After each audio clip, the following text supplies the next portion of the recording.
Magnetic separation is crucial in recycling facilities for separating ferrous metals like steel and iron from other waste materials.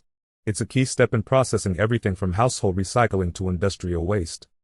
Think of a recycling facility as a massive kitchen where we're trying to sort out all the ingredients that got mixed up. The magnetic separators are like our master chefs, but instead of picking out ingredients by hand, they're using magnetic fields to grab all the metal items.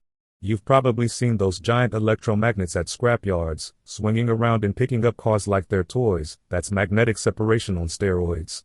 In fact, next time you're enjoying a can of soda, remember that the aluminum can you're holding might have been sorted using magnetic separation. Though aluminum itself isn't magnetic, the process helps separate it from other materials by removing the magnetic ones first.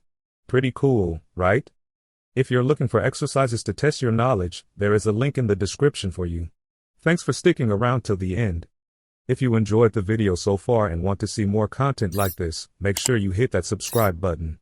Thanks for watching.